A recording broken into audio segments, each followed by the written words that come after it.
আসসালামু আলাইকুম ওয়া রাহমাতুল্লাহি ওয়া বারাকাতুহু। সম্মানিত মুসলিম ভাই বোনেরা, আজকে আমরা জানব জাদু এবং জাদুর শ্রেণীভুক্ত বিষয়। জাদুটনা কি, কিভাবে মানুষ জাদু করে, এটা কয় শ্রেণীতে বিভক্ত আমরা রাসূল সাল্লাল্লাহু আলাইহি ওয়াসাল্লামের হাদিস থেকে জানবো। তো আসুন হাদিসের দিকে। কুতুন বিন কুবাইসা তার পিতা থেকে বর্ণনা করেছেন, তিনি নবী সাল্লাল্লাহু আলাইহি ওয়াসাল্লামকে কথা বলতে শুনেছেন, ইন্দাল ইয়াফা ওয়াত্তারক ওয়াতিয়ারাহ মিনাল জিত এর অন্তর্ভুক্ত।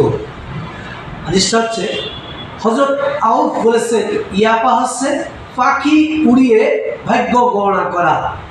আমি বলছিলাম ইন্দাল ইয়াফা, নিশ্চয় ইয়াফা পাখি উড়িয়ে ভাগ্য গণনা করা, তার হচ্ছে মাটিতে রেখা টেনে ভাগ্য গণনা করা।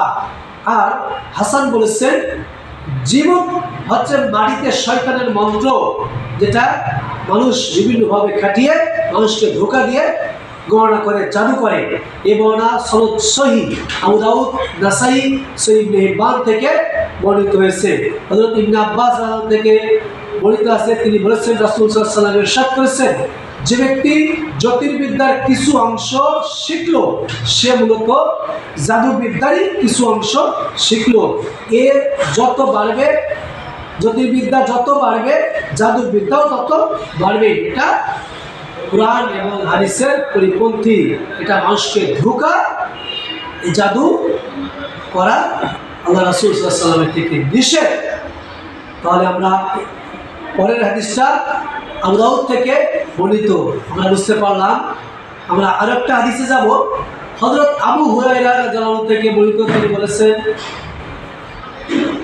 যে ব্যক্তি গিরায় লাগায় অতঃপর তাকে খুব সে মূলত জাদু করে, আর যে ব্যক্তি জাদু করে সে মূলত শিরক করে।